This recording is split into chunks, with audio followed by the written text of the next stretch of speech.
Hello everyone, welcome to my live stream. My name is Denise Hutchins and I'm broadcasting to you from Studio Mikarts. It is January 31st, that's the last day of January, so the last day of fundraising for Veganuary. So I hope that everyone will bring their friends over here and add to the viewer numbers. I donate based on the unique viewer count for the month. So I hope people make me donate a bunch. Today is also the first day of my streaming week, so that means it's illustration day. We've been working on this Autumn Gryphon illustration, and we are very, very close to done with the watercolor work. Watercolor is not the last step in my process, but I feel really confident there's a good chance of finishing watercolor and maybe starting on the ink details today during this stream. This illustration will eventually be, it's designed to be a 5x7 half fold greeting card. So this will be the front and then it would be folded like this and this would be the back. So as I'm looking at this, there are some areas that we just need to make sure there's the same amount of shading on as everywhere else. Specifically this wing on this side I didn't get to. I wasn't able to shade it as much as this one. And then as I was looking at this over the weekend, I realized that the way the feathers are so translucent, and so these feathers being overlapped here creates more shadow. I think the same thing would be happening here with these little griffins that are on the branch. They'd probably be causing a shadow, or you could see their silhouette, in other words, through these translucent feathers. So that's something else, and then the same kind of idea happening with these feathers with the branches behind them. So that's another thing I want to work on. After that, I'd like to add a little blue to the shadows everywhere because we're inside the tree, inside the foliage, and so there would be probably a lot more, even though the foliage is so warm, the overall lighting I think would be cool because of being in the shadows. So, oh, Exie, hello! How are you? So great to see you as always. Oh, yay! Yay, so good! Thank you, thank you. How are you? Did you have a great weekend? And a great week so far since we're already halfway through the week? I'm going to see if my tea is drinkable. It might be too hot. Oh no, it's perfect. Yay. Okay. So I've got my water ready, my palette ready. Over to the side you can't see, but I've got towels, sponges, and these 3 brushes to work with. So I'm going to start with the more detailed stuff with the wings. So let's start there, and I'm pretty sure this is the same color that I used here, so it's great because there's a whole bunch left. I've just got to wake it back up with some water. I did not do, because I didn't give myself the time, and also I forgot. The thing that I did last week, I'd like to get in the habit of it, putting water on my wells of color so that they'll wake up before I start streaming and start working, because it always takes so long to wake up it's like tubes of watercolor that I put a little blurb on there, then it dries, and then you have to wake it up with water. This is way faster to wake up because it's super thin. Oh, I'm sorry that you're sick. Like a cold or something? Or you ate something yucky? Oh, I guess we don't need too much information, but... Oh, I'm sorry that you're sick. I'm good, though. Well, I hope that I can transmit some of my not sickness to you, and then you'll get better faster. I hope you get better soon. Ah, I hate it. I was just, I don't remember where I was seeing it, but I was seeing somewhere recently when I caught a cold, or something was reminding me of it, catching a cold last, I think it was August. Yeah. Even if it's just a cold, I hate it, because it makes everything so hard to do, even though it's just basic stuff, but... Yeah, I'm good.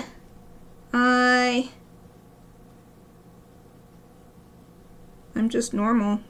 I don't have any special stuff to talk about today, which is good. It's nice to be sort of in a rhythm. I've been in a rhythm ever since I started my new work schedule for the year.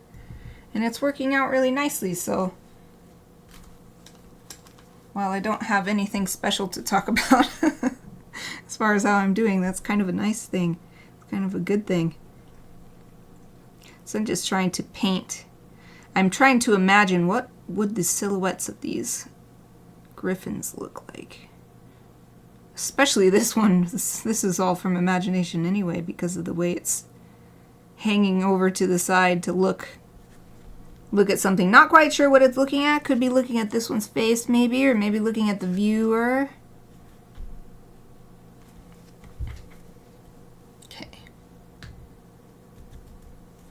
Okay, so I think that I want to towel away a little bit.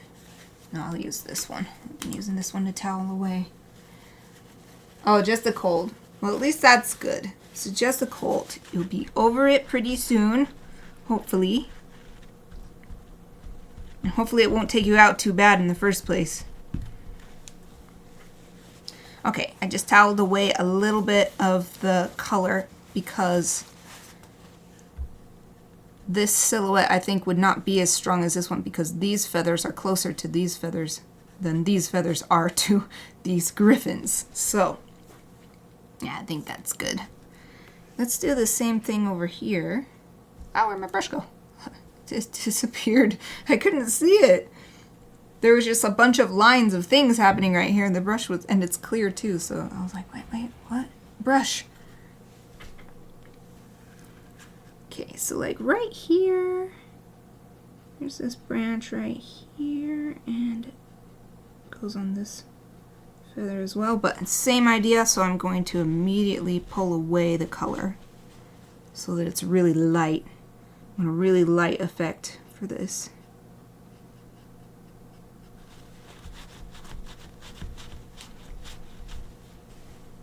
It's like, I want it to be the kind of thing where someone wouldn't even notice if they weren't looking for it. It would not be obvious at all. It would just be, like, maybe someone would notice if they looked at it for a long time, and then they would be like, oh wow, look at that. You can see this stuff through the wings. But I want it to be otherwise undetectable. And I think that's it for little sticks that might be showing through. Okay, excellent. So now I'm looking at, so this wing actually doesn't need too much extra shading because there's not a bunch of, like here, there's feathers curving in on top of one another.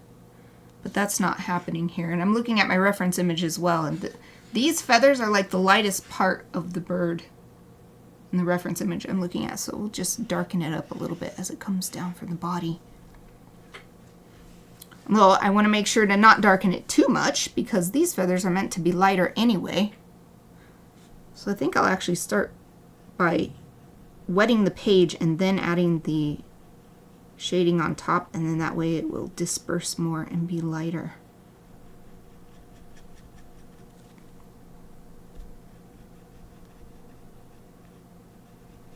There, that's probably good enough.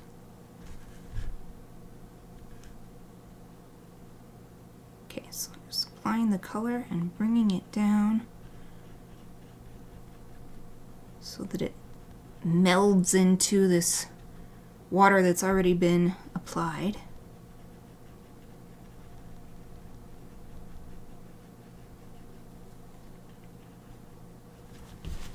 And let's pull some away as well. Especially up at the top, because like I said, it's supposed to be lighter colored feathers anyway up there. Now just adding water to pull it all the way down to where the tail cuts, just visually cuts through the wing. This is not like literally cutting through the wing for the experience of this griffin, but, and then bring it even into these feathers here.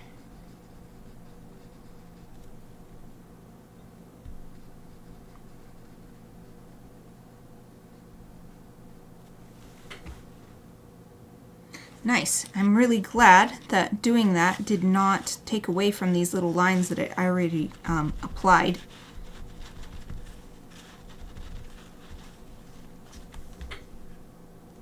Sweet. So, well, I'll let that dry. So I do want to add, there's a little bit of overlay of each individual feather in between. And so I want to add a slightly darker line. But I can't do that with this still being wet, so I'm going to leave that. And I do think I want to add a little bit more shadow or dark color. It's hard to say whether it's shadow or dark color, but because it goes from white feathers to dark, as you can see on this as an example, the upper feathers are white and then it becomes dark.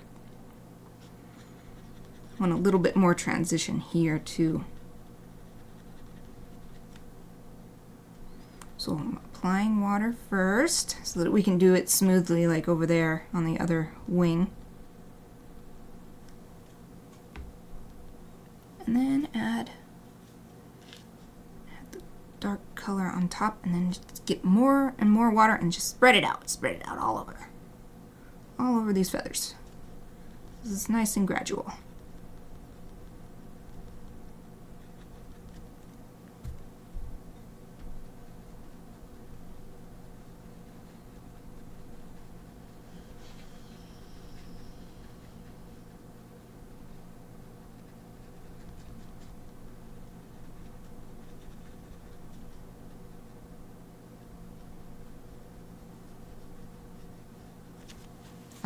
Same thing again. Daub away with the paper towel for these feathers that are meant to be lighter. It's good to remember when you're using the paper towel like this to occasionally change which bit of paper towel you're using, because eventually it can absorb so much color that it starts applying it back down. And I've done that before and I'm like, oops, now I have all these little spots that I've got to try to incorporate. Well, it's not the end of the world, but unless you want those little spots, it's good to keep that in mind. Okay, I'm just looking at the overall piece. Ah, I remember. Something else I wanted to do was a little bit more work on the leaves that were individually drawn. Many of these I just painted in directly, but there are, I don't know, a dozen or so that are individually drawn and then transferred with the transfer paper with graphite on the back. And I want those to stand out some more. So let's get a dark red color mixed up. And I'll use this little patch of, let's use a bigger brush than this actually. This is going to take way too long if I try to mix with this little brush. Okay. I'm loading up my brush with water, my big brush, and I'm just going to first just apply it onto a few colors that I think would be good, which is this red, the more purpley red, the more red brown, and this dark yellowish brown.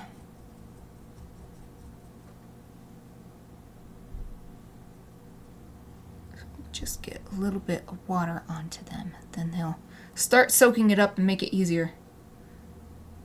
Since I forgot to apply water ahead of time. Okay.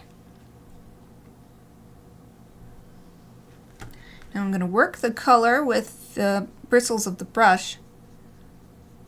Try to get the pigment to come off of the dry watercolor. And then start applying it to my palette. I mean, that's palette too. I guess I'd call this the mixing area. Apply it to the mixing area.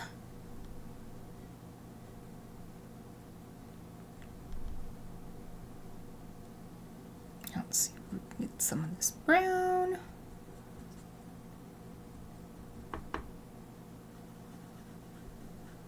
Okay, I think that's a nice base color for the leaves, but I want it to be darker.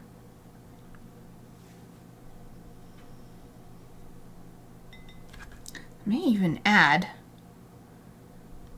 some black to this, or maybe blue. Could add green, but my greens in this, among the paints that I have, the greens are so vibrant that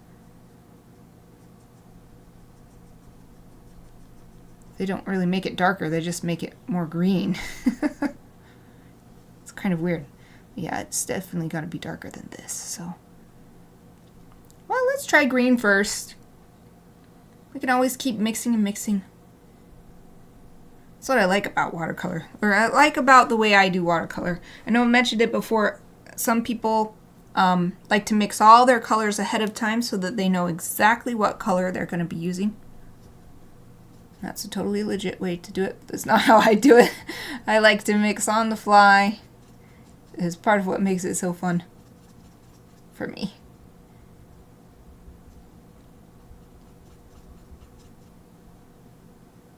Alright, mixing these reds into the green. Ah, little pet hair in the watercolor. Ah, well, it's just going to be in there. I'm not going to stick my fingers in there and get them all covered in watercolor. We do have a nice dark green now, but like I said, the greens are so vibrant in my selection that they just make any color more green. But that's okay. We'll add some more red and see what happens. Probably some blue, maybe some black.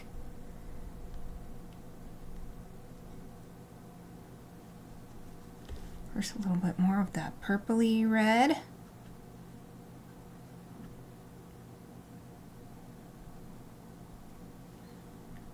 And that red brown.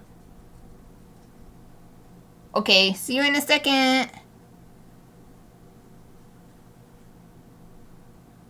Oh, it comes back up to brown. Let's add blue. Let's add blue.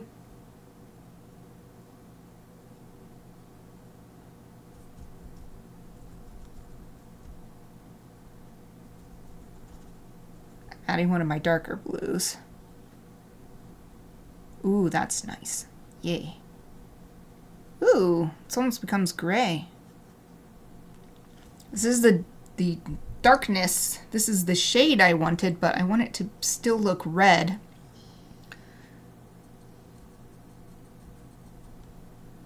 So let's add a little bit of brown back in. Oh, we're just swinging back and forth here between brown and purpley gray blue. We're gonna get this. Oh, is this it? It's drawing in some of the black from the gray color that I was using earlier. Maybe this is it. Maybe I finally arrived at what I want. And I'm just going to use this color. I had originally painted all the leaves using like, I don't know, 4 or 5 or more different shades of red and brown. But now I'm just going to use this dark reddish brown color to do these little details on all the leaves, regardless of their base color. So I think that should be fine. So the base color will show through. That's one of the nice things about traditional watercolor, is that it's translucent.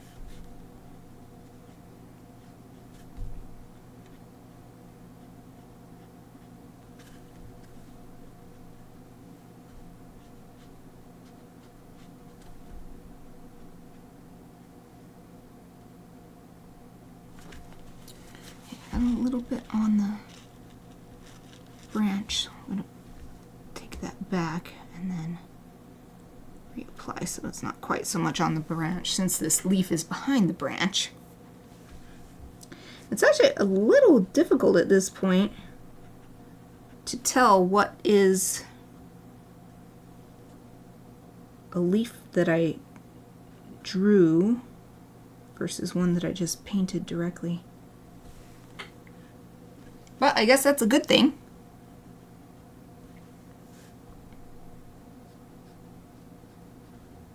So that means that my foliage effect is working.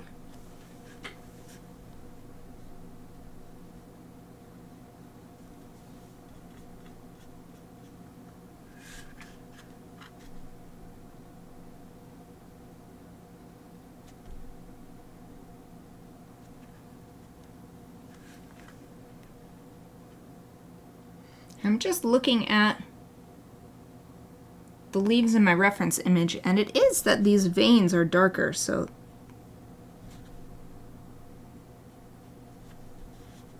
I didn't actually look before I started doing this, so I must have noticed it already.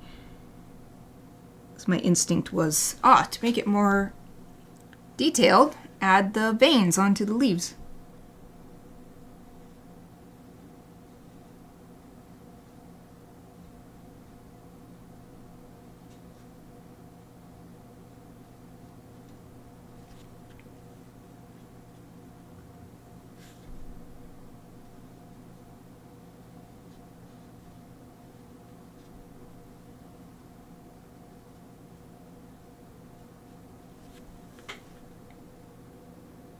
Oh, awesome. This is working great.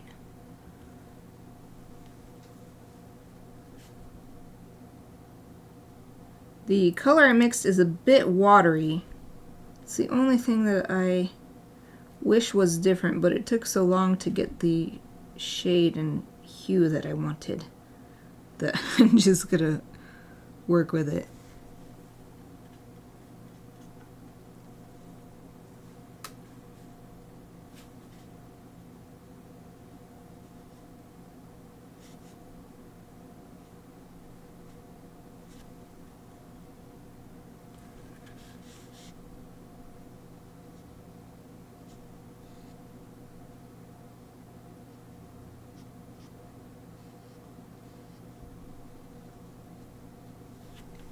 Yay! Okay, this is another one. It's very hard to tell at this point, but this is another one that I drew with detail.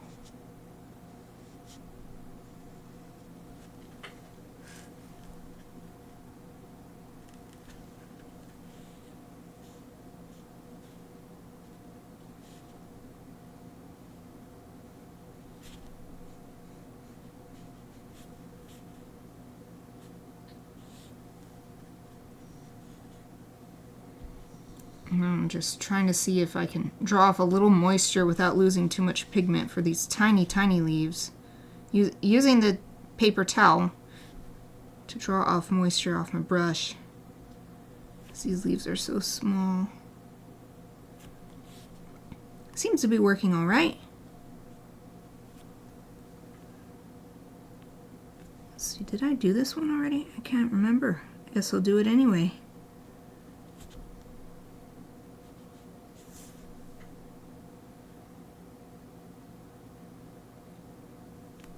Oh, here's another one. Very, very tiny. Just barely on.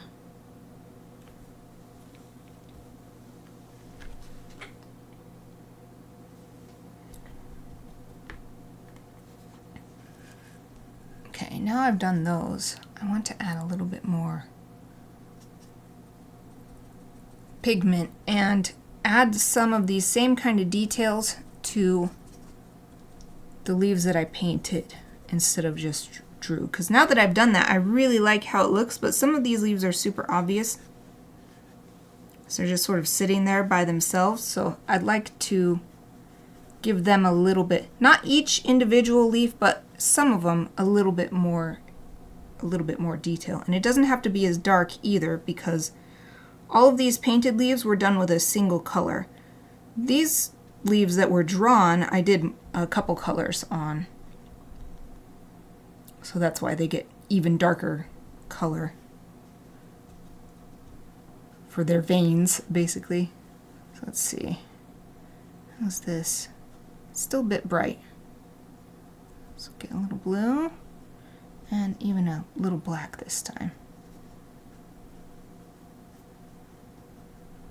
The black not only darkens it, it dulls the color a little bit, which is nice, because although I really love this color set because it's so vibrant, I don't always necessarily want a super, super, super vibrant color.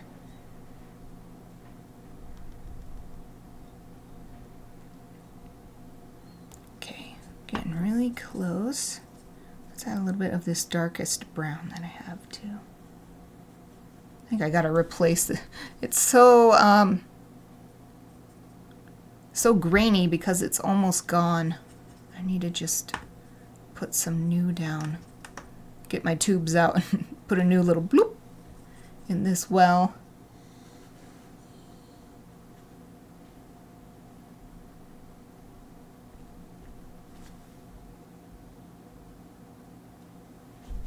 Okay.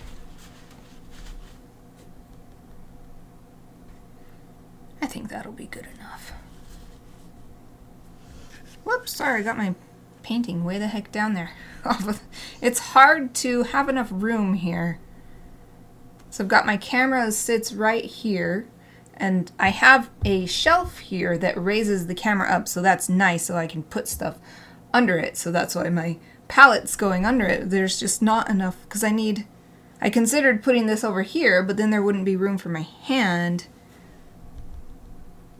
So it's hard to keep the painting on. It's hard to remember to keep the image on the screen for the live stream. At least it's big enough that even if it's off like this, you can still see most of it. Okay, hopefully all those little lines I just applied are dry. I don't feel any moisture. I think they are dry. I mean, so thin, they should have dried pretty quickly. So I'm going to work, because I'm left-handed, I'm going to work from this side over this way. And like I said, just on leaves that are really obvious because they're sort of just standalone and not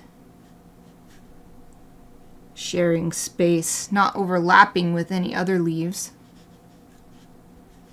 Ah, good. I also mixed it with a nice amount of pigment so it's not too runny. So my lines are thinner. That's so nice. Excellent. I'll even do like a little line coming off the end to show that it's attached to a tree somewhere. It's not just floating or falling off and falling or anything. These ones are still attached to the tree.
Now I'm just looking for any more that seem like they might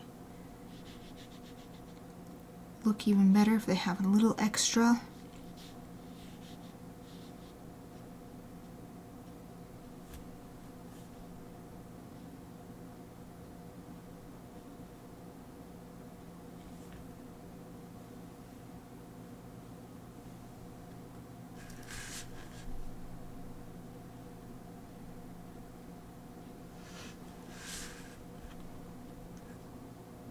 Sweet, I think that's good.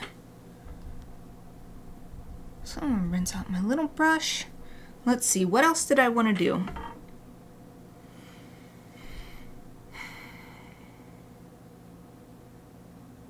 Could add a little bit more, just a little touch of pure black to the Gryphon's eyes to show the pupil, or at least to give it a nice depth so that when I add a little touch of white gouache on top, they'll really come alive. Because I actually have one of my pet pigeons has very dark brown eyes, so that it just looks like he has big black eyes. But if it's in the right lighting, you can see that, oh, there's a pupil and then there's a brown iris. So for these little fellows, we shall give them that. A little pupil, even though you won't be able to tell unless you're looking really close.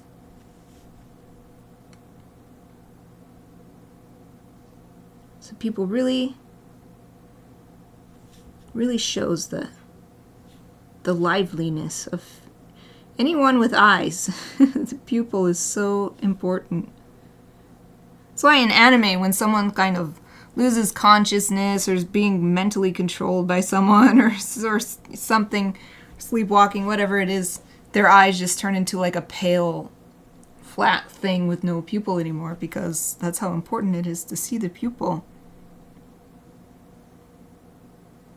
Okay, I think that's good for that. Let me get another sip of tea.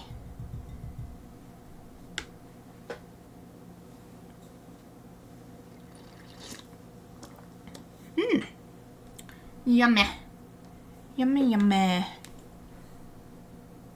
I just have been reusing the tea bag for my morning tea because it's like, well, this tea is so good that you can do that. It's not as strong a cup, but that's actually good for me because I'm weak to caffeine, so I can't have caffeine like after noon. But if it's just the second use of the same tea leaves, it doesn't seem to affect me. So there's another, I can still have the tasty tea, but no awake all night or something. Okay.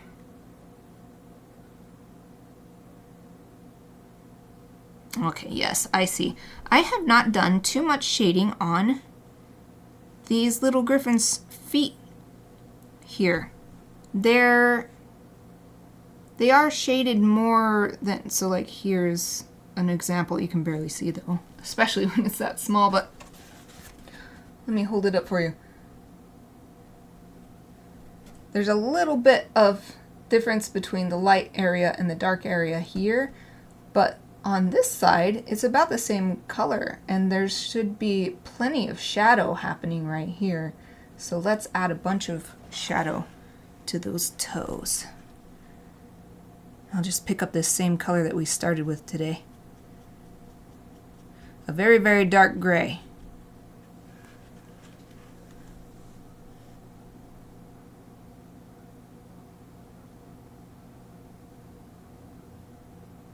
Yeah, I think really, other than perhaps a little shine coming off of the claws, which I can add with gouache, and I shall add with gouache, these toes should be almost completely black, because even the little claw is black as well.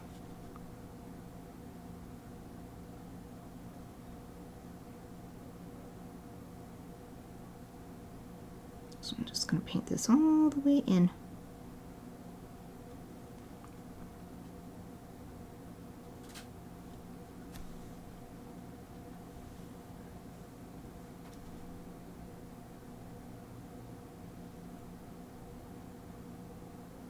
So especially since they're inside the foliage, inside the canopy, and their little bodies are faced away from where the light would be entering, so casting lots of shadow on their feet. So it should definitely be quite dark shadows here.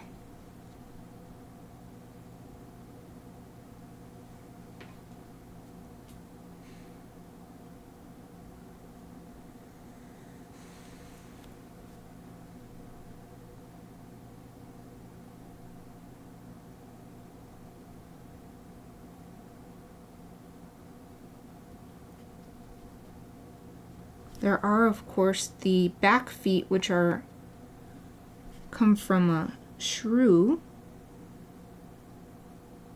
So those are not black. Those are brown with white claws. But I think I'll still add a little shading, maybe using the color that I mixed up for the veins in the leaves to darken those up too. Just considering how much shadow there should be falling on these feet here.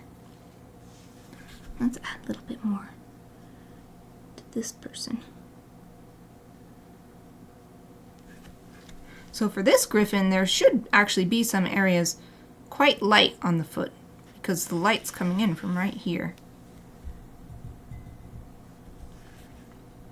Okay, So now let's add some darker color to these toes, these little griffin toes.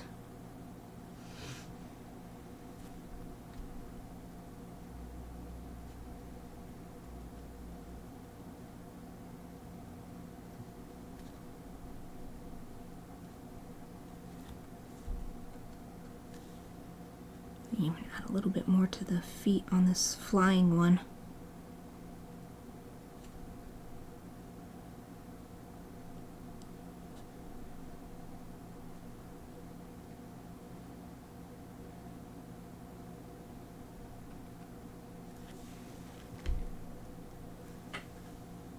And their tails are the same color, so let's add little extra shadows there too.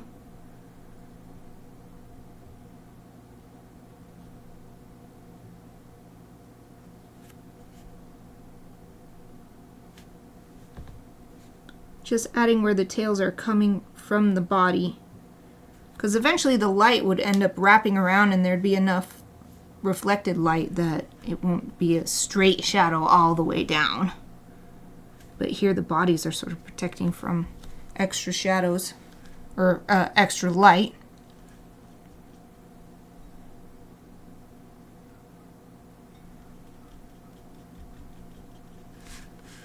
Now I want to add a little bit more dark color to the bottom of these feathers on this griffin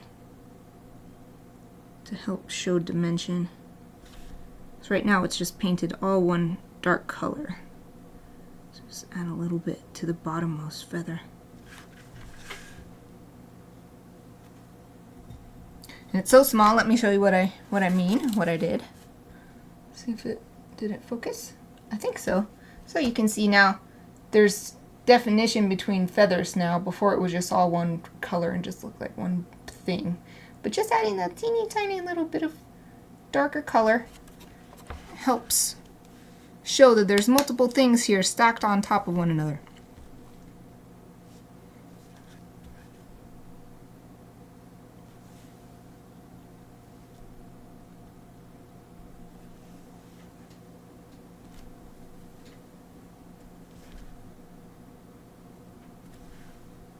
I'm adding just the tiniest little touch of the dark gray, but super watered down to be a shadow color for the white claws. Specifically these ones here along the branch, since they'll be shaded by the bodies of these griffins.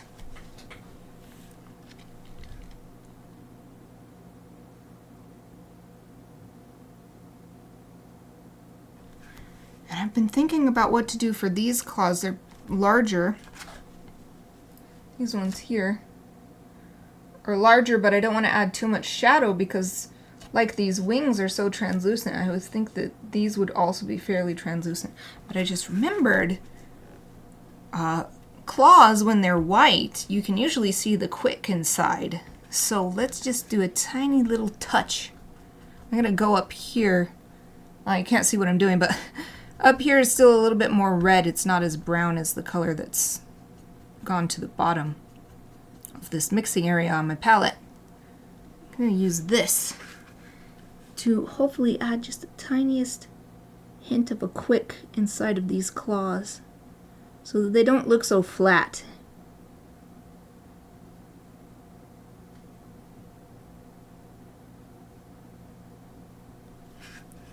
Ah, yes. Ah, that's so much better. And then I'll put a little highlight on there with wash later. See if the camera, yay, camera focused. I think you can barely see how there's little touches of paint inside the nails. Okay. This is coming along nicely. Another sip of tea. We're actually getting to the point where I'm worried I'll forget something important and then think I'm done. Ooh, I remember something I wanted to do. A little extra dark line where these feathers are touching each other and covering, blocking light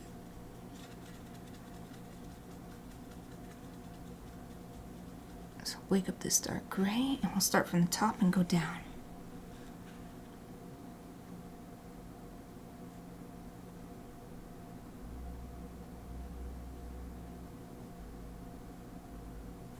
Oh, I need a tiny bit more water to get the paint to spread the way I want.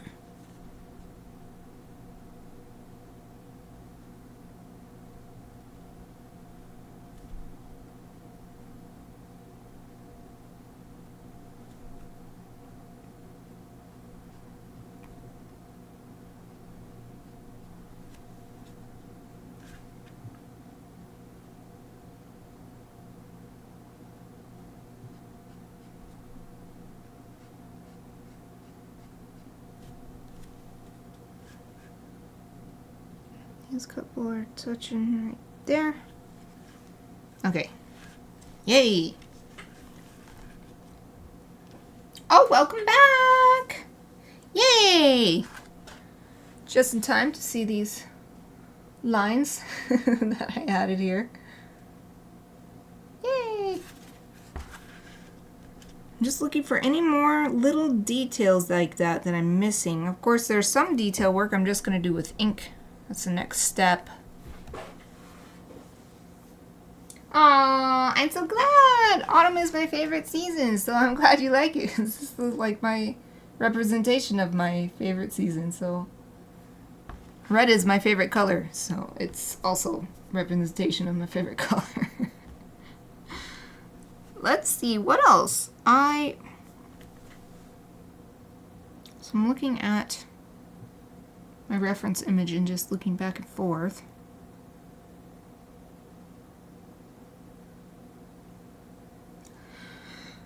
Well, nothing's really striking me, so let's just go ahead and do what I wanted, which was to add a little blue to shaded areas to show the fact they're in this shaded area, entirely shaded area. It should just naturally be sort of blue lighting. I'm going to put it on that dark gray that I was using.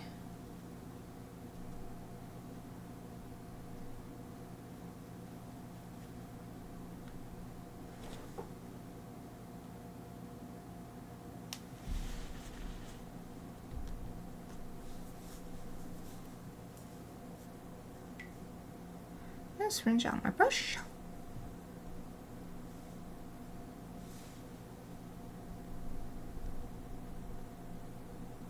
There. Now, I do want to add the blue, but I don't want to just like add little swatches of blue. I do think that looks really nice in certain paintings, but that's just not how I've been painting. So I think I'm considering what I want to do. I think I'm going to use my medium-sized brush that I have. This is an 8. And places where I really want this. So I'm thinking mostly on the Gryphons. This will mostly show up on the Gryphons. So anywhere where it's the most in shadow, I'm just going to add some water. And I think it'll be okay if it's not super precise. Because I just want it to be like a hint of blue. So just add, oh yes, this looks awesome. This is, it's not dry yet, but yay. This is exactly, oh, all you can see is the shine. The shine of the water, but I wish I could give you before and after. Well, you can rewind the video later and maybe see the difference. Excellent, excellent. That's exactly what I wanted to do. Just a hint of blue in shadowy places. Not even, like if someone never noticed, I'd be perfectly happy. I want it to be so subtle.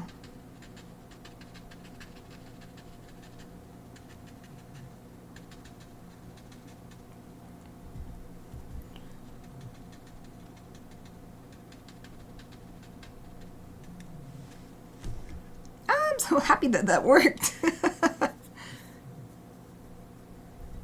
I guess I sort of know what I'm doing. But I don't feel like I know what I'm doing a lot of the time, and then I'm like, okay, here we go, it's an experiment. And then it works, and I'm like, yay, like all surprised, but sometimes it doesn't work, so I never take it for granted. I never take it for granted that my idea will work. I'm actually going to apply the blue all in one big thing on these griffins here. So they've sort of gathered together into be one big thing so that they're keeping warm together and everything. And I'm even going to get the water onto the branch, and we'll get some of that blue onto the branch too.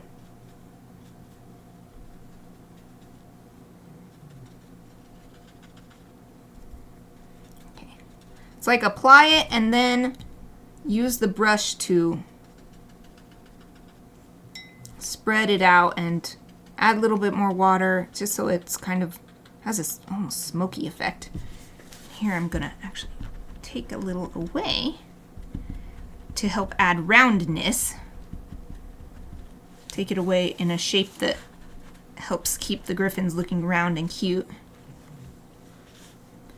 Then even on the underside, let's make sure to get some down here too.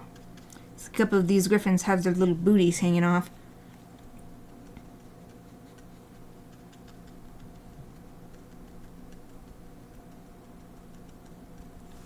I'm so happy. I'm so happy that this worked. Let's add a little bit onto the back of this griffin. Some applications you might not even be able to tell at all if it's really mixing in with the dark color like this black here or something, but that's okay. Because maybe you can tell if you look at it closely, and you'll never know if you don't actually apply the color.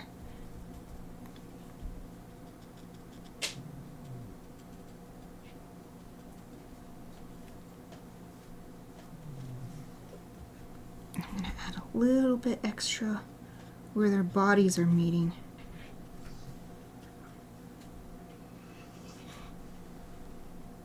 To show that it's extra shadowy in those places.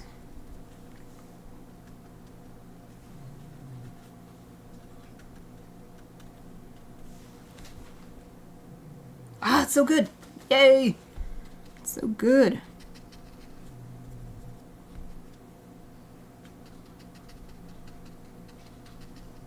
I'm sort of taking my eyes out of focus to see what the overall effect is, and it is as I hoped. It just gives it more depth and makes it more colorful, since it's not only warm colors, we're adding in a cool color. I actually want to add a little bit more and more precisely down here on the back of this leg, and I think I'll just dab away. Yes. So where the leg is folded, I think it should be another extra specially strong shadow. Let's put a little bit on the end of this. The back of the tail, the back of the feet. I was wondering if you could hear it. That's Chappie. Little dog Chappie snoring away. She's looking at me now, though. She heard her name. It's funny. What is this wiggling one you put? Oh, look at this. It's funny. Wiggle, wiggle, wiggle. Yeah, her eyes are open now. She's so squinting them closed again, though. She's like, did you need anything? Oh, you didn't need anything? Okay. Oh, she already started snoring again.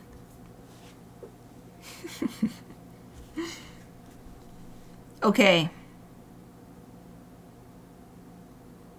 I'm quite happy. I'm quite happy with how that worked. I'm just looking a little bit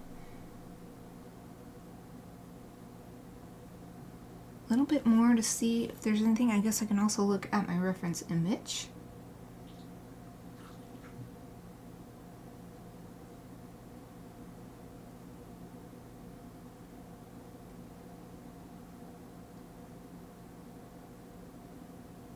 I'm also looking over at my camera over there to see it smaller and transmitted through hardware, which just gives it a completely different look to looking at it in person.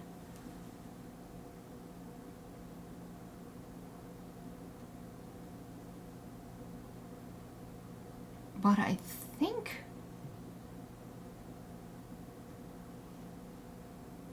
I'm also looking at my reference image again.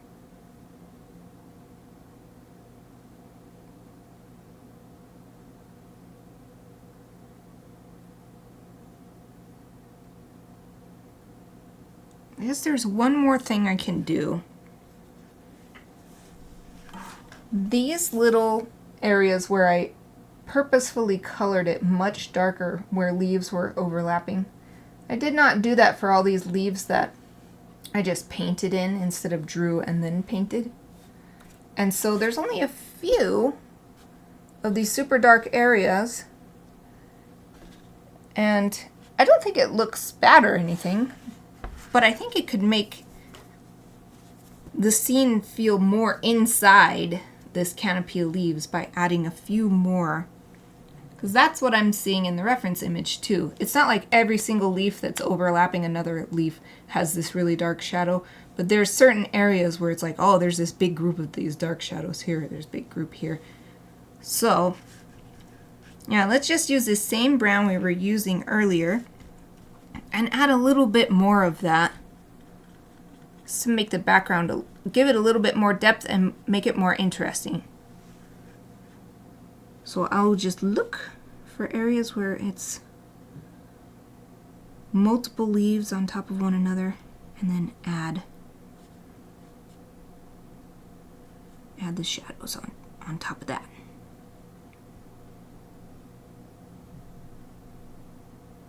So it definitely won't be precise because, like, for example, right here, it's really hard to tell what was one leaf and what was another leaf because they're just painted on top of each other. There's no lines from the graphite for these ones to show exactly which leaf is which. But that's okay because when I look at the reference image, you can't really tell either because certain areas are a lot more dark.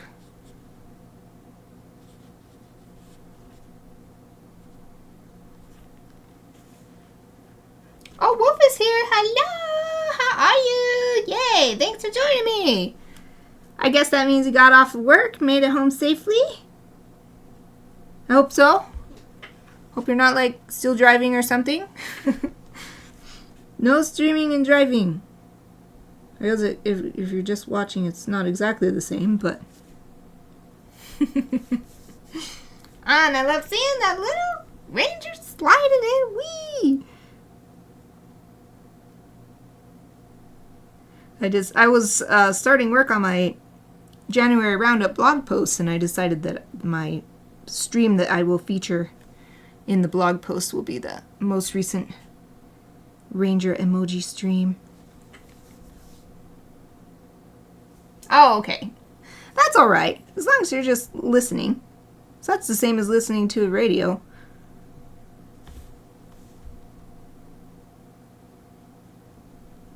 I just want everybody to be safe.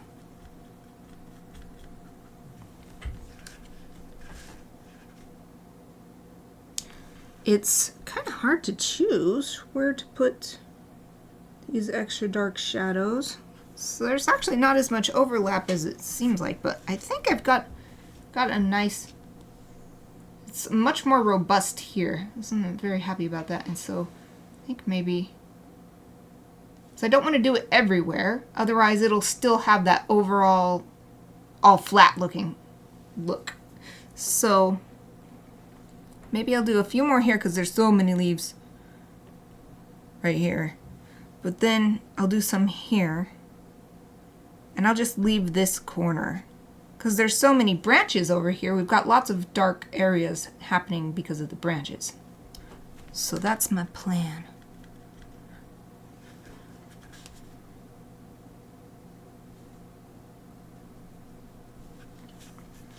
I just realized that's That's so nice, Wolf, that you would listen to me as audio on your drive. I hope that I make for a nice driving companion. If I don't, don't tell me. You can just pretend. Lie to me.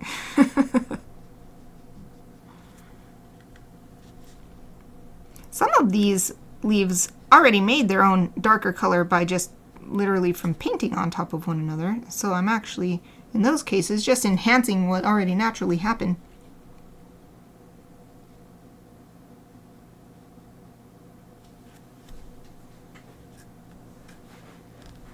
Ah, nice.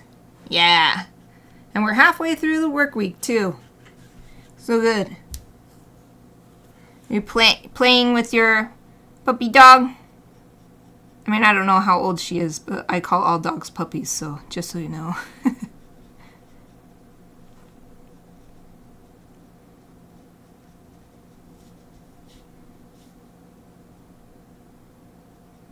It's hard to choose sometimes where to add. Okay, here.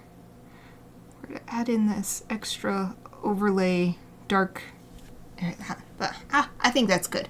Let's move on to this corner, and I shall actually turn it upside down to do that so that I'm not accidentally putting my hand on the wet areas of paint over here. Aww, so cute. I can just imagine it. I don't even need to see. Well, especially because you've shared some photos and videos of her. I could especially imagine it. We've tried frisbees with our dogs. They never seem interested. They love the ball. We got some really tough balls for them to play with too, but they only like to play with them inside the house. They don't like to play outside. I don't understand what they... But I guess it's because we spend most of the time inside the house, so when we go outside, it's mostly potty time. I guess that's probably it.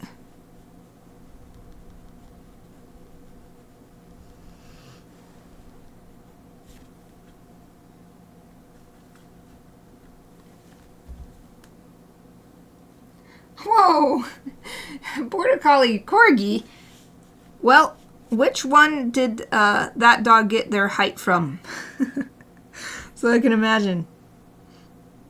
That's an interesting combo. It's probably adorable too. Both originally, I think, from the British Isles. So I guess it's a little short friend.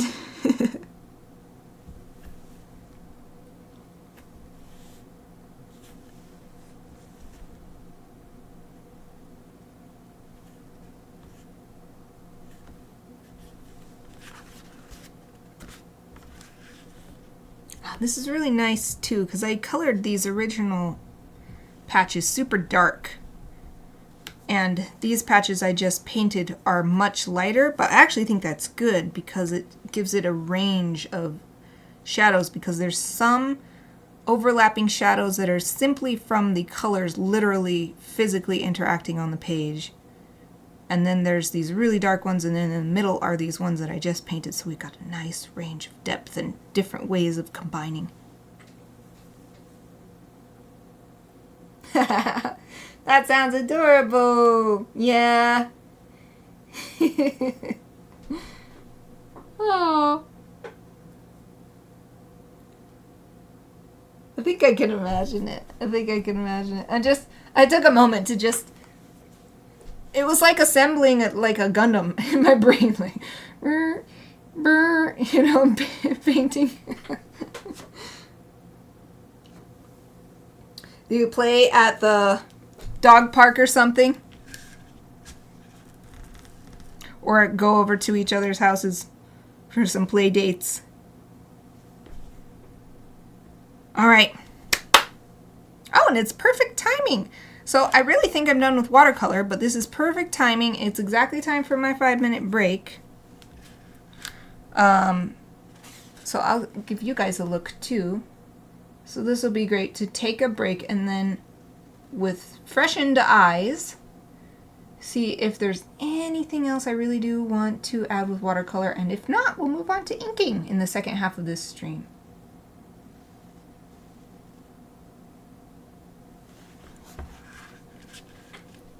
Oh, dog park. Oh, that's cool. We can't take Chappie to the dog park because she hates other dogs. We're working on that. But I think Aoife would love to go to the dog park because she loves other dogs and she loves people and she is so full of love. Okay. I'm going to put my little BRB sign up. Yay! And I'm going to go have my 5-minute break. See you when I get back.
I'm back!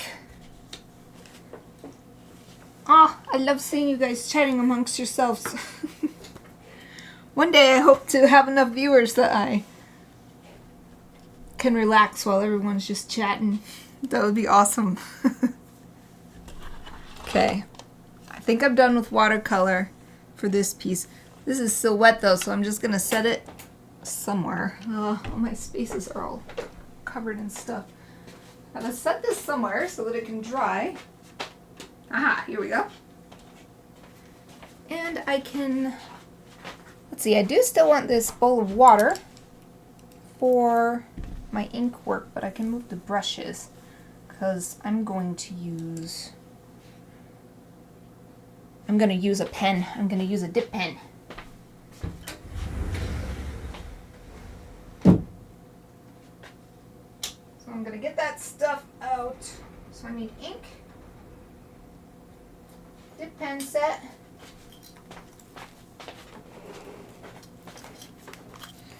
got all my stuff in here, including a little towel, but since I have towels from the watercolor, I don't need that. I'll just take it out for now. My favorite is this one, E+M nib holder. It's so light, extremely lightweight. It's made out of wood and cork and a little metal for the actual holder. Let's see, what nib do I want? There's this one. So I'll definitely be testing these. I don't ink enough to have these memorized what each nib is like, but these are the three. I use the Leader brand mostly. Okay, got those out, and I also need to think about what colors do I want, because I'm not just going to use black ink. So we'll definitely want a brown and maybe a red. Especially on the edges of the leaves, that can help them look really shining, like because of the light going through them. Oh yeah, this might seem nice. Maybe even an orange would be good. Fluorescent orange, dare I? Dare I go so bright?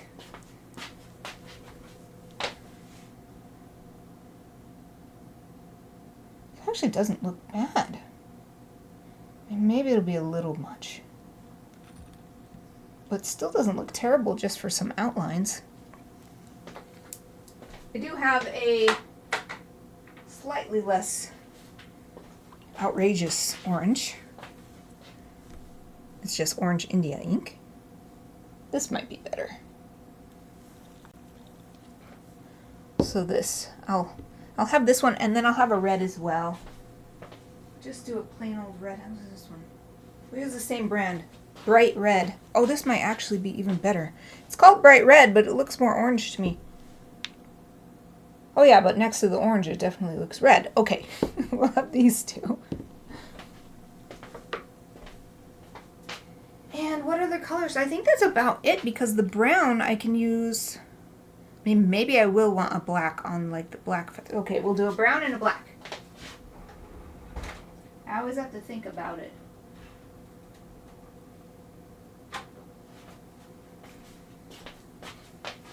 Oh, these are all... I ended up grabbing all the same brand. Dr. P.H. Martin's. Brown... I think all I have is this one. Oh, this will have to do. Nut Brown. Has some little squirrels on it. Winsor & Newton ink.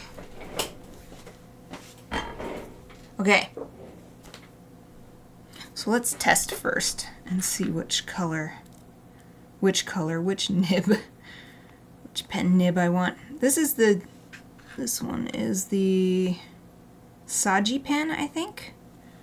It's called a Saji pen. I think it's relatively, let's use a lighter color for testing, because I don't want to, if I accidentally splash the lighter color on here, it can just become part of the piece, but splashing the black is a little more troublesome.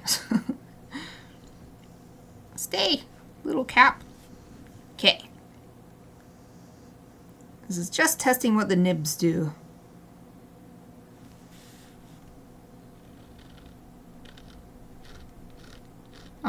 it's a relatively, you can get thinner and thicker lines and taper the edges, but it's a relatively even line.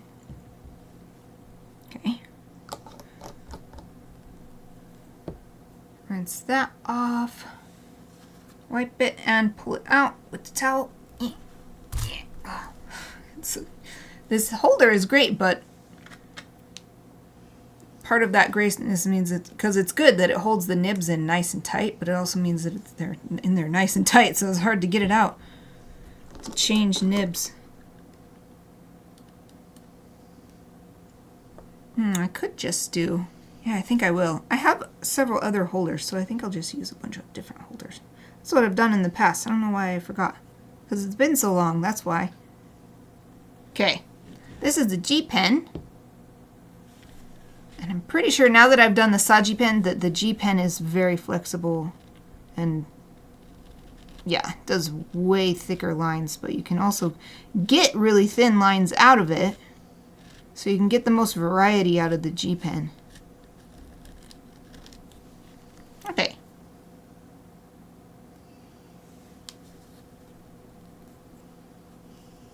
But I think I don't want any accidental huge lines. I want all my lines to be relatively thin. So I don't need to test this. So this one's called the Maru pen. And I don't need to test that one because it just makes super teeny tiny thin lines. So what I'm going to do is, oops, clean this off and just put this one away. This G pen nib. Then I will get out one more holder. This is the actual Deleter brand holder. Where did my Maru go? Here it is. I lost it.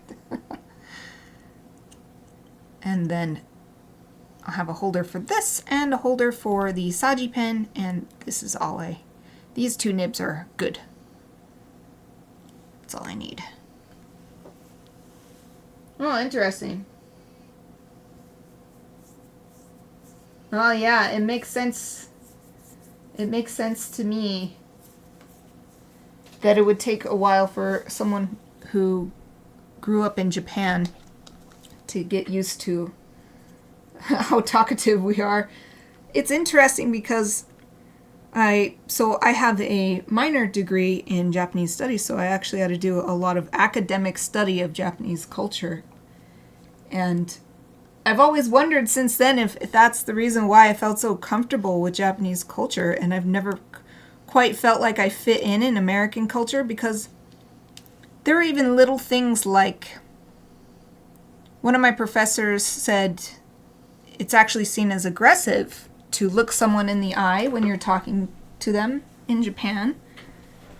And everybody was like, what? Because we're like taught and trained. I had to train myself to look people in the eye for interviews and stuff, because I'm like, I didn't like doing that. And what my Japanese professor said was I usually look at their mouth or I look at their chin. And it gave me such relief, because I was like, that's always what I used to do. I would always just look at their mouth and not look in the eyes, and it's just so much more comfortable for me. So I kind of feel like that makes it easier for me to also empathize with anybody coming over here, because even though I was raised in this culture, I didn't feel like I fit in for a long time. So what kind of manga and 80s games? So 80s games I'm not very familiar with. Let's see, 80s games I'm familiar with. Duck Hunt, I think. So, but manga, I think I've read some 80s manga. So what I'm doing now is just adding little outlines to some of the leaves using this orange ink. I'm actually going to move these over so that I can, now I'm doing more drawing stuff. I mean, I'm literally doing drawing stuff. I want to be able to turn my page. And I always hold the bottle while I'm doing this, because I do not want to accidentally knock it especially while turning this and just knock the ink over or off the desk or something. So how'd you get onto the topic of manga and 80s video games as well? Just happened to come up, or it's like your shared hobby?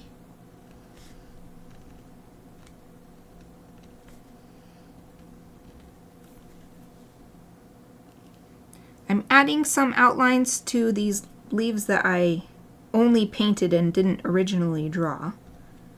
Just the same way I added the veins with paint. But I definitely want to draw outlines on the leaves that I had taken the time to draw very precisely. So I want to bring that precision back with the ink here.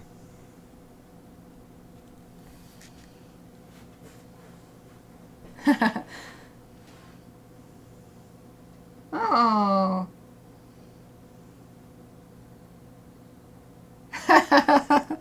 Oh, it's that I would do that. I'd be sending all the recommendations. So good though, because there's manga for literally any taste. There's like manga for business people, like about business and everything. So yeah, there's definitely something for anyone. As far as genre or subject matter goes, I mean, if somebody like just doesn't like the manga format, then I can't really do anything about that. But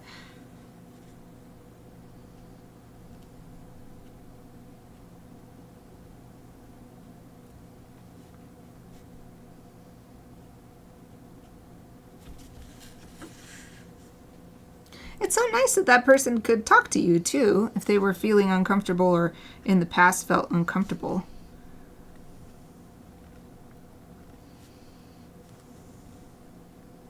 So I definitely, even on the flip side, when I went to Japan and I had a host family, I didn't eat breakfast the first day that I was with them, and then they thought there was something wrong, and I didn't realize that I actually caused them trouble by not eating breakfast, because then they were all worried, like they thought I didn't like the food, but I was just so nervous about talking in front of them and everything that I was just like, I'm not hungry, so that I could get going.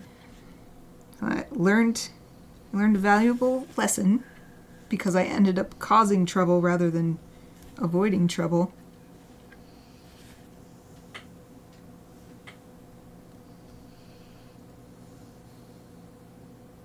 Might be odd for him to go back home. It truly might. A lot of my... So what? Another one of my Japanese professors made a sort of point at I don't remember. I think we were just talking casually between each other. It wasn't like in class or something, but it was the idea that she's not really Japanese, but she's not really American. this being in between.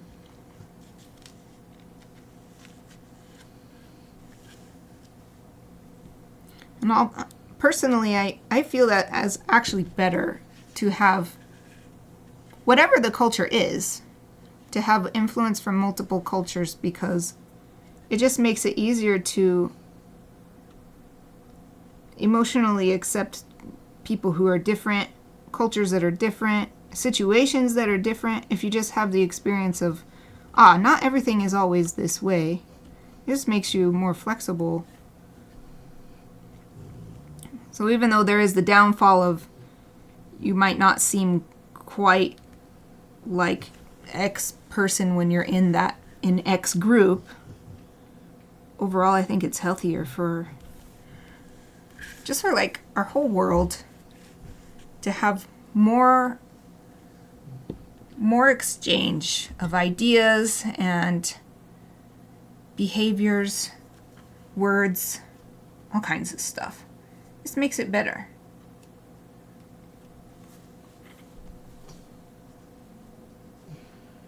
Oh, that's cool. Yeah, it is. I mean, I have not worked in Japan, but some of the stuff that I studied, culture is very top down in Japan, and that's why a lot of, for instance, if I'm remembering correctly, during the 2011 tsunami, earthquake, and nuclear disaster, a lot of criticism was that the Japanese government didn't get going fast enough. That's just part of the... I mean, it is a problem, of course, but it stems from just the overall culture, which is that people at the bottom just do what they're told to do, and people at the top are the ones making the decisions. And so then when you have some sort of disaster, it's actually really hard for that to work, because everybody's just sort of sitting on their hands waiting for instructions or whatever. So to advance, I think, is probably also difficult, because you got to kind of wait your turn. And so to get more experience by going somewhere else seems like it could be a good idea. I don't know if that's exactly how it's working, though. That's just me putting things together. Okay, I almost forgot my own rule, which is to hold the ink pot.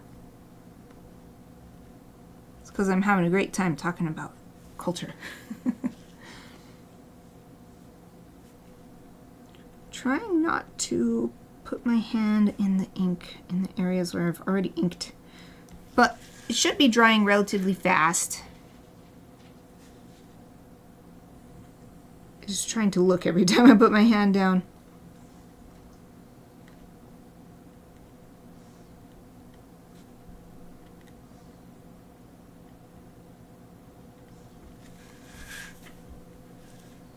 Ah, I love it. It's doing exactly what I want, which is staying subtle. So this is the background. I don't want it to pop out in front of these people. But it does make the background much more interesting when your eye travels there.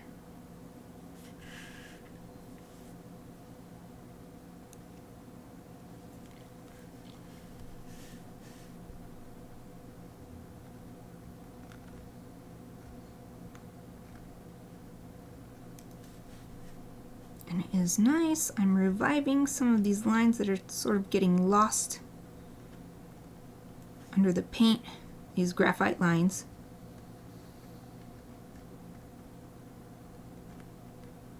But I'm not just doing a plain old outline of everything. I'm just adding edges here or points there. And if it's a place where there's lots of overlap happening, I'm not necessarily adding any ink at all.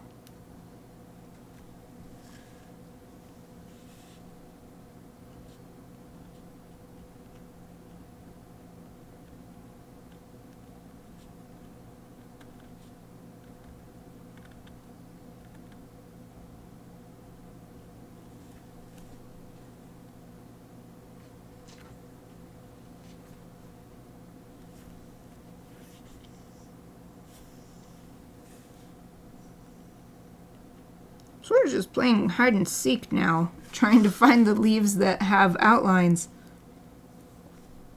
that were drawn with graphite in the first place.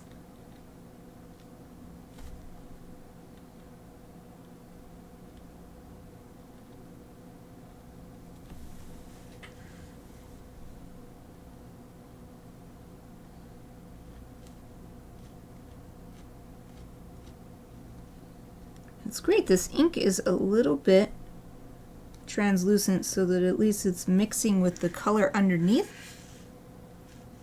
So for instance, the red over here is more vibrant looking than over here, just because of the color that's underneath it on the page.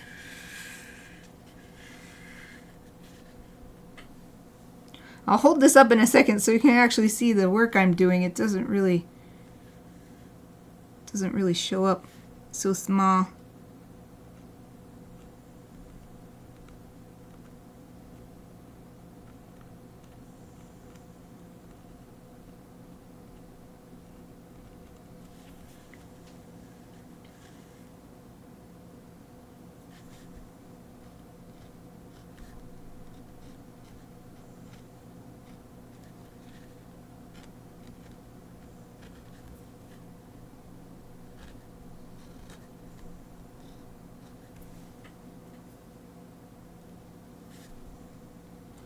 I could use some brown on some of these leaves because they're a very brown color anyway, but I'm saving the brown for the branches and maybe for some parts on the griffins.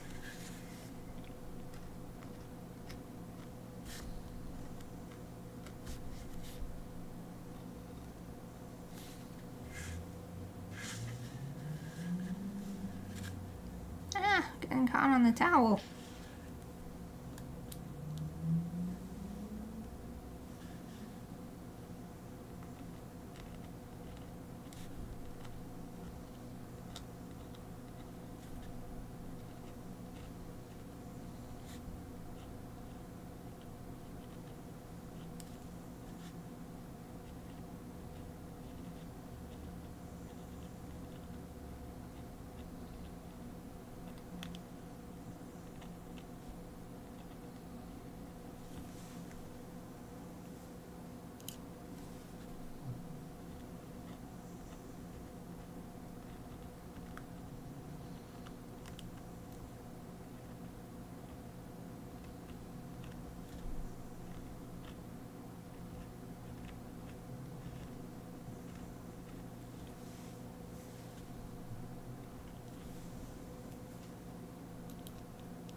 Oh, here's a little drawn leaf that I missed before.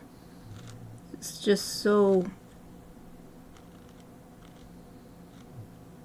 hidden now by all the other leaves painted on top.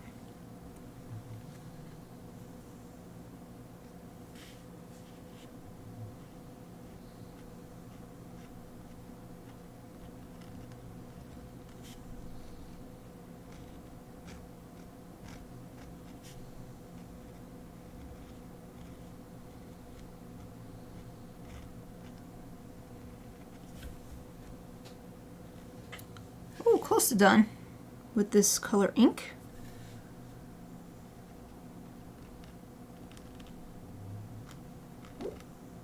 Ooh, somebody's having a dream.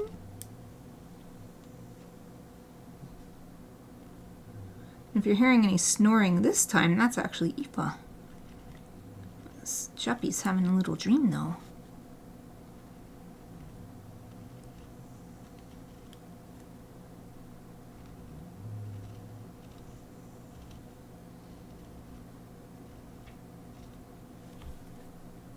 This little bit of leaf there.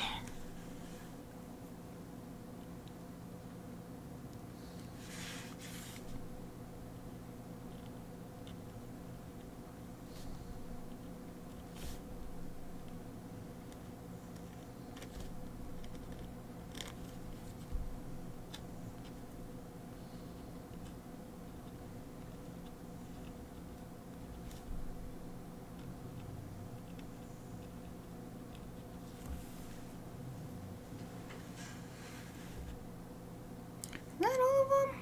I think so.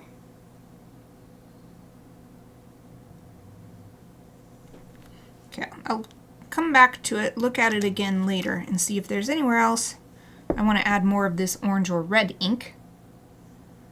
But let's go ahead and move on to the brown for the branches and for the brown parts of the griffins. I like to keep my nibs as clean as possible right after using them because it's just way easier to clean them. If you can get as much ink as you can while it's still relatively wet on there. Otherwise you'll have to let it sit for a while in some cleaning solution, which isn't the worst thing ever, but if you forget, then they can rust in there in the liquid cleaning solution. So getting it as clean as possible, and then that way when you put it in the cleaner, sometimes you just need to dip it and then wipe it off and then it's clean. So it definitely doesn't rust. Okay, so the brown ink.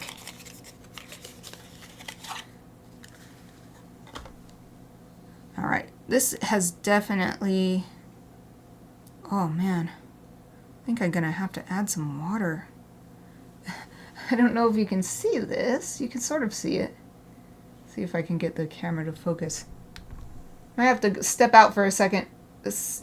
You can see these little gloopy marks on the inside bottom it's gotten very dry in there. So I'm going to step away for just a second, go get some water, which this is why I am saving up Patreon funds to get a sink installed in here so I don't have to leave for stuff like this. So I'll be back in a second after I put a little bit of water in here to help wake it up.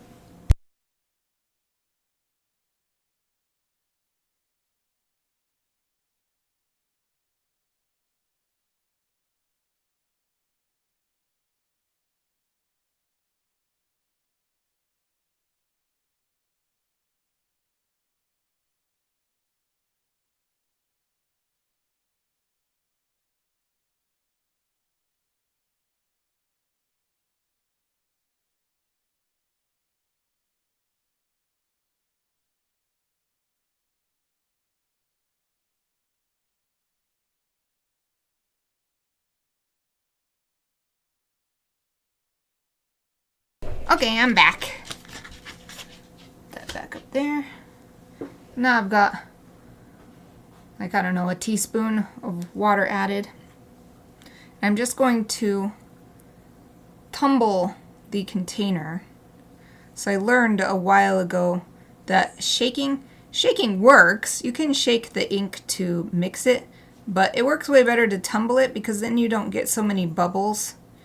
So if you have bubbles, sometimes they pop, and as you're putting the pen in, they pop and they get on your piece, or you have to put your pen in through all these bubbles and then you pull it out and the part where your hand goes is now covered in ink because the bubbles are ink bubbles. And so, oh, thank you. Thank you, thank you.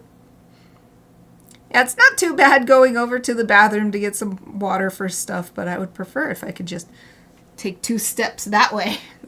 That's where my closet is, where I want to put the sink. Okay. It's getting mixed. Just tumbling it and tumbling it. It's kind of like waking up watercolor. That's why I also don't really like acrylic ink very much, because acrylic ink, you can't, if it doesn't get too dry, you can add water to revive it. But if it's too dry, that's it. It's now a blob of colored plastic. Just like with acrylic paint. I don't necessarily need this to get completely revived, but I do want enough pigment in the water so that it actually makes a difference when I apply it, especially the tail on this more closer to the viewer Gryphon. That was a #1 spot where I wanted to be able to put some brown ink to add little hairs because it's a shrew tail. I'm so happy I've been able to remember the name of the animal. For the longest time I could not remember shrew. Shrews have just not been part of my life. So, especially my reference image just has the back half too. And it does look slightly different from a rat or a mouse, but it is so similar to a rat or a mouse that it was very hard to remember at first.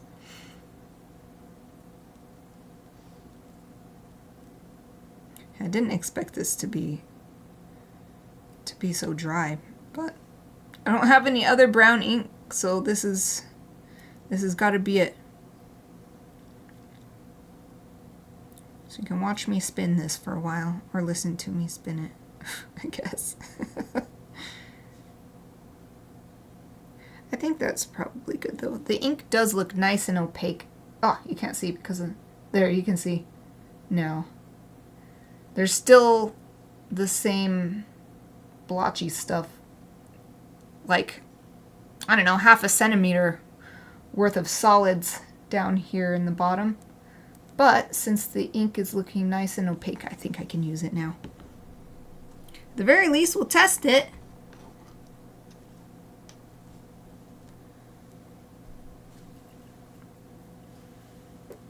I'm holding it over here because there's still a bubble. Just one bubble though. Just one bubble right on the top instead of like completely filled with bubbles. Oh, I don't need water. I just need to dip this in here. First, let's test and see in the margins. Oh yeah, I think that'll work. Yay!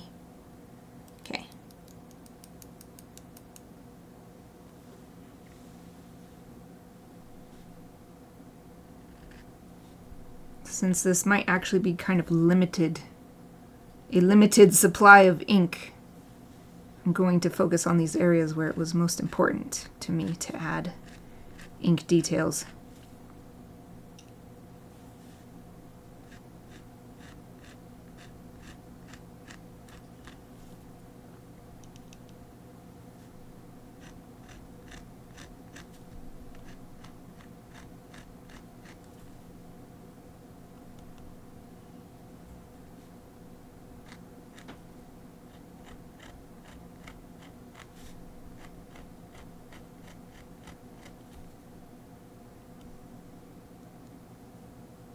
I can tell it's watered down though because it just sort of absorbs into the paper. It is adding a little bit more detail, but not as precise as I was hoping for.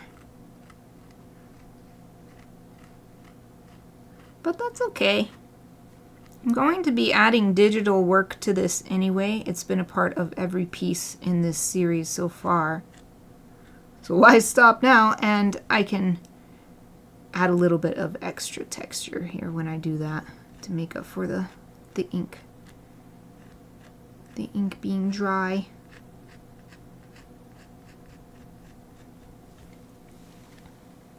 It does look, it looks so much more fluffy though. It's very nice.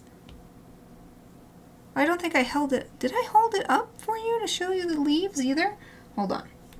I shall hold this up so you can actually see these details. So first the brown ink details on the tail. Not as precise as I hoped, but actually looks really nice, I think. Gives it the exact texture I wanted.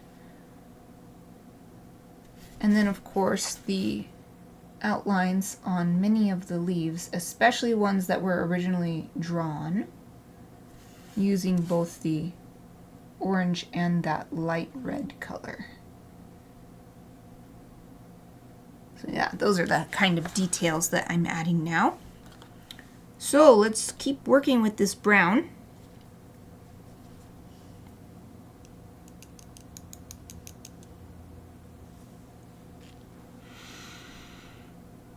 I'm thinking about the branches. I don't know if I actually do want to put any. I'll look over at my reference image, but I'm not actually seeing much texture because the branches are so dark. There's just like a highlight on the edge of some areas, but not really any. You can't see like bark texture or something, probably also because there's just such a small branch. So I don't think I'm going to add any brown to the branches after all. I am going to outline some areas of the feet.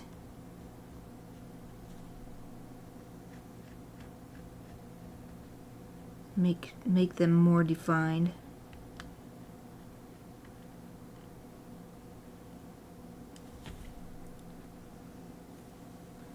And I especially wanted to add some lines on the top of the feet of this flying one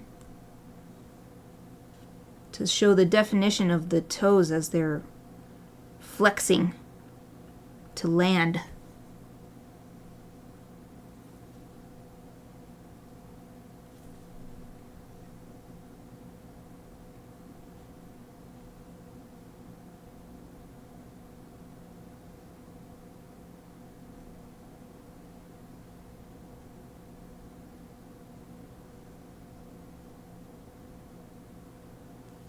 And we can even add a little bit where the claws are growing out.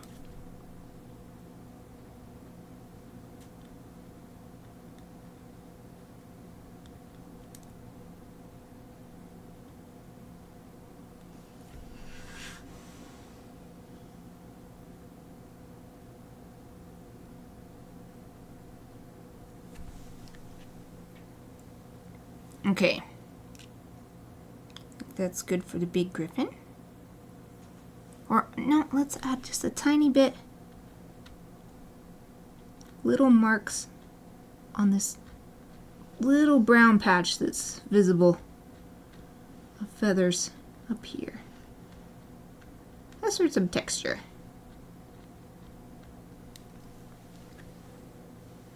we'll even bring it out into the white feathers to sort of be like, oh, there's little mixing. It doesn't just automatically instantly become white feathers. It's more gradual.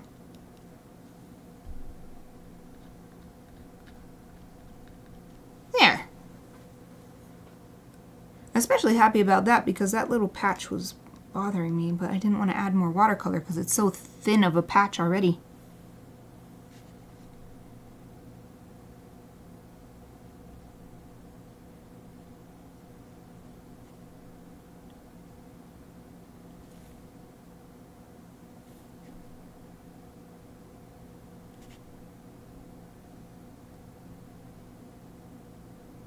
Now I'm putting definition between these little shaded toes.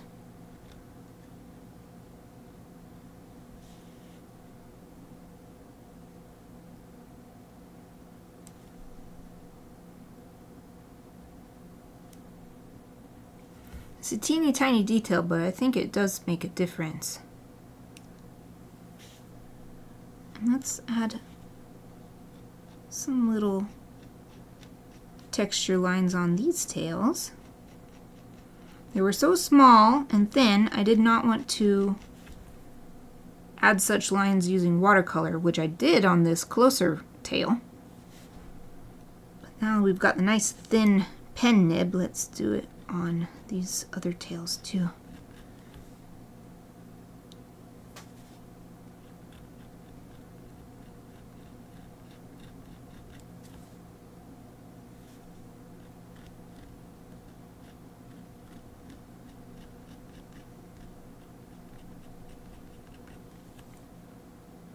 Actually, now that the ink has dried on this closer Gryphon, I don't know if I need to use digital to add anything. I kind of like it the way it is. To add any texture to the tail, I mean. Definitely going to add my other little fun stuff that I've been adding. Can't remember everything. I always just open the other files and see, oh yeah, I did this and this. I know one of the things is adding a little pattern texture, like not a natural pattern, but for instance on the spring one I add little sakura pattern on top, like stylized sakura, and the winter one was the same idea but with snowflakes.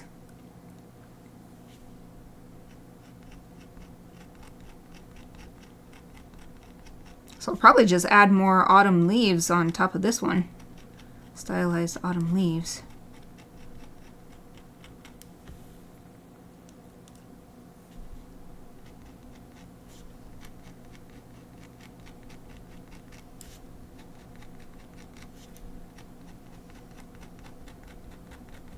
Hey, I'm so happy. I didn't think it was going to be effective, but it seems just fine. Oh, the feathers on, the brown feathers on these little Gryphons. You can add a little bit more there too.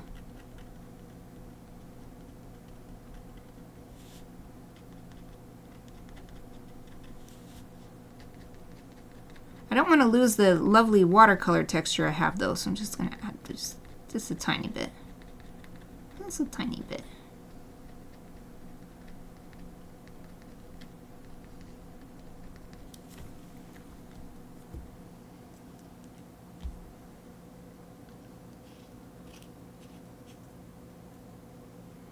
This is awesome. At this rate, we might be able to finish ink as well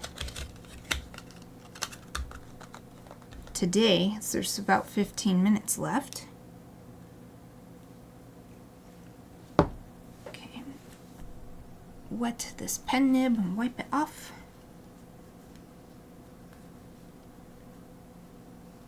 I prepared my Maru pen, but this has been doing really well. I don't think I need it.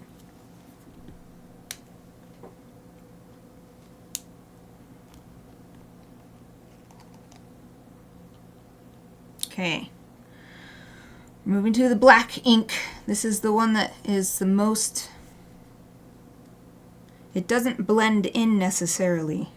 So I feel a little, not hesitant, but reserved. Just want to not go crazy with it. definitely some area. I'm just going to work my way from right to left. Definitely adding some feather texture on the back of this griffin where there are black feathers.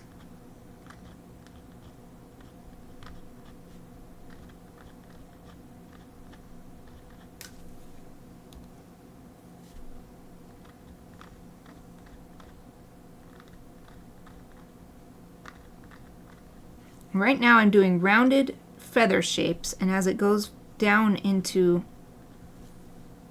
the more hair texture of the mammal half of the griffin, I shall.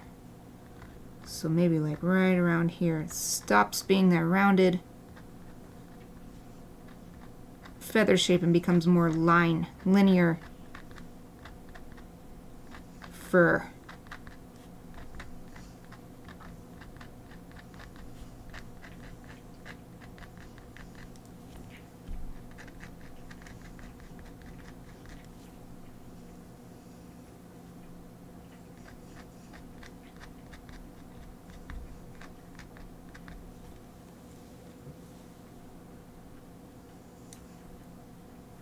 Again, I don't want to go crazy. I don't want to go crazy. I used to just outline everything in black, but it took a little while. It took a little convincing. But a lot of my professors getting my art degree in the last 3 years it took, when I came back to school and finished my degree, and it took me 3 years, they convinced me to be a little lighter handed. Not only with black as a line color, but just with lines in general, use them more skillfully, since I get the line idea more from manga and from anime, but I'm not making manga or anime, so I'm making illustrations.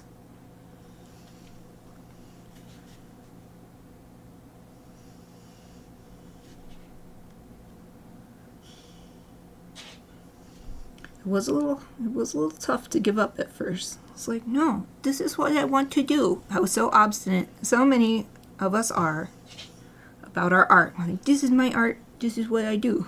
But once I tried it, I was still open. I was like, you know what? I'm paying to learn, so let's try. And then I was like, oh, they were right. It's better. It's better with little more subtle application.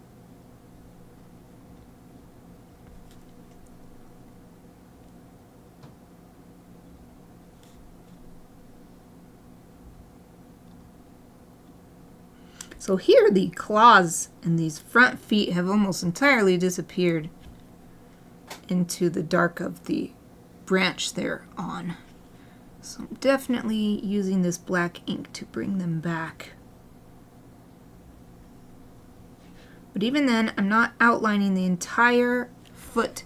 So if it's against this lighter color, there's just no need, because it's the lighter color, the contrast is enough.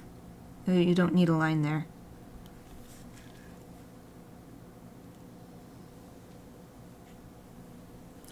Sorry, this is so small, you can't really see what I'm doing. I will show you. I'll show you the results when I'm done.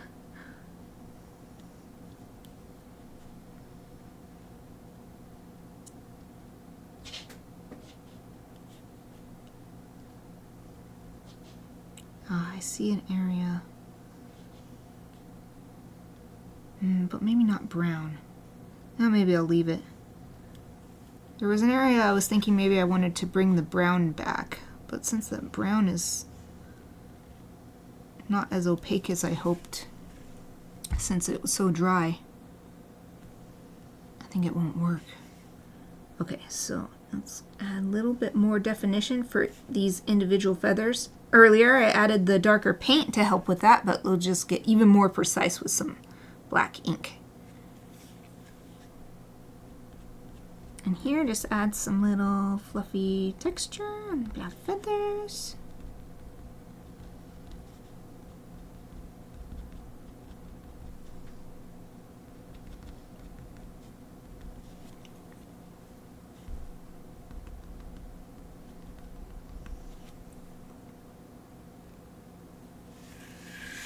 actually. I gotta turn it upside down because I don't want to put my hand on this ink that I just did, but I want to add some lines on their beaks.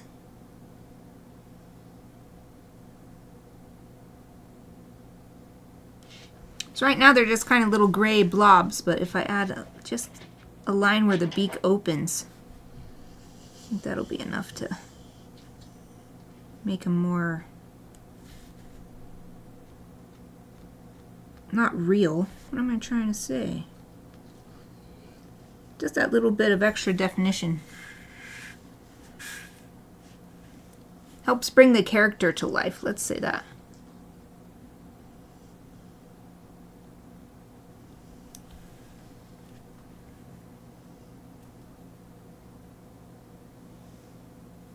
Okay. Now we're gonna add some precision lines, hopefully. If I can. The pen doesn't always like to write, and then if I push too hard, the line is too thick, so I've got to be really patient and keep working it till the ink flows. There we go. Adding some precision lines for the feathers on this wing.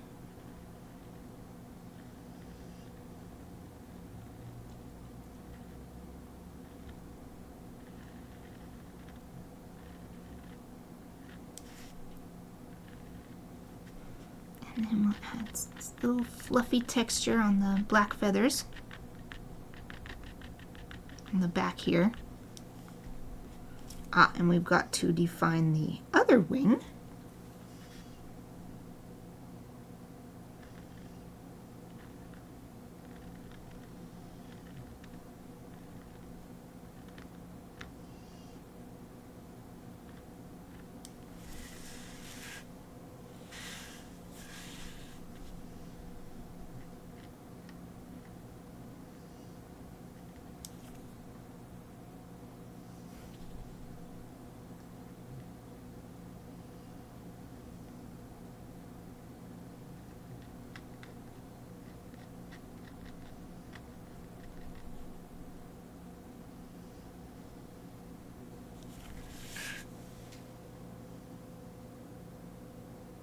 This is one spot where I actually opted to add black ink because the white upper feather of this back wing was totally blending into the body of this one. So I decided to do a more cartoony line there just so that it's clear, like, oh, this is part of the body of this griffin here.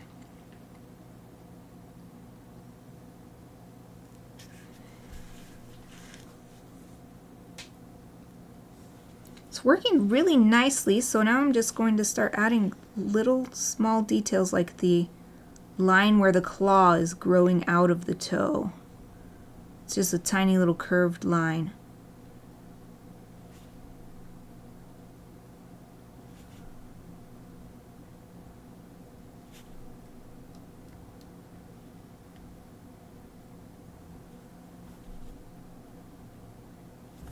And then we can add some lines for the knuckle, where the knuckle bends.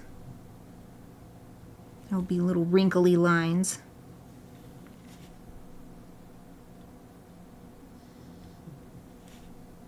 I think I'm getting to the point where I need to wash my nib because the ink is getting so thick on it. It's another reason why it's not flowing.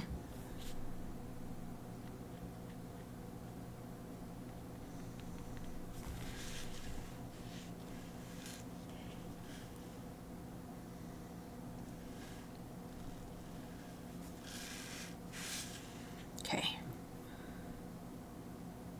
I'm going to clean this pen. And then there's another area, so I'm doing all these toes, and I realize I'd like to put some brown ink on the outside of these claws on this back foot because it's just totally blending into the background. But I don't want to use black. I think that's too strong right here.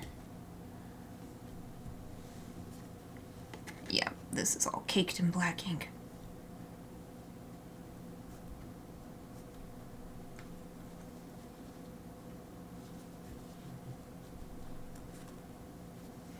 Ooh, big washing needed for that one. I'm just gonna leave it like that. Okay. Close this up. And get the brown ink back, and maybe it'll even be more pigmented because it'll have had time to sit.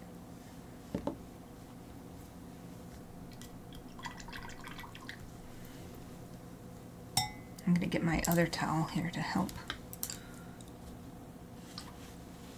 clean this so that I'm not getting black ink mixed in with the brown.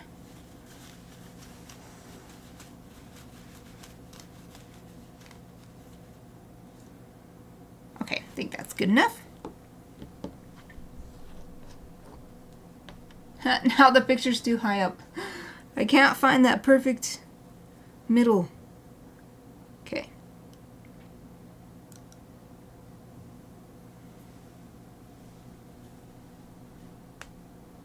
I want to be careful not to overdo it at the same time, so hopefully this is good.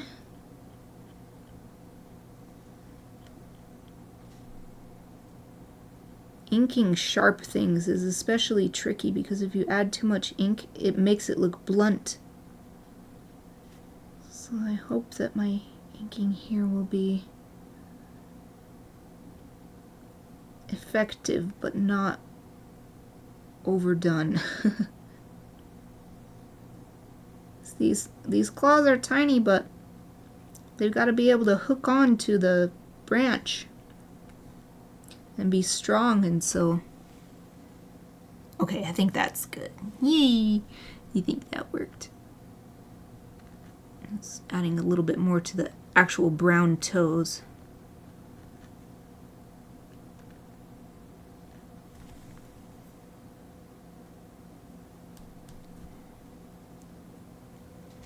Look at that! We have less than a minute, and I mean, I'll probably look at it again tomorrow just to be sure.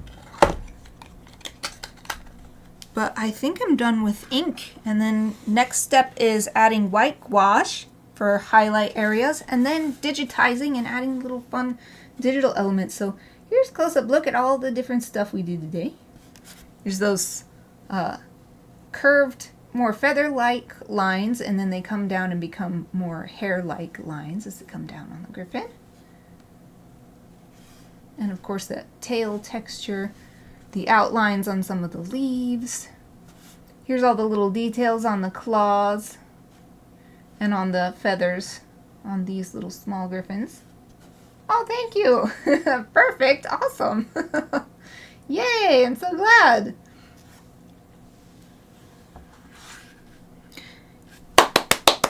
Yay, this is awesome. If only I hadn't taken the first week of January off, I would have been able to complete this in time for Patreon rewards. I still think it'll be fun to compare the work in progress reward with the finished one and be able to see the details, especially because that work in progress one, that doesn't exist anymore. It's now this. So, okay.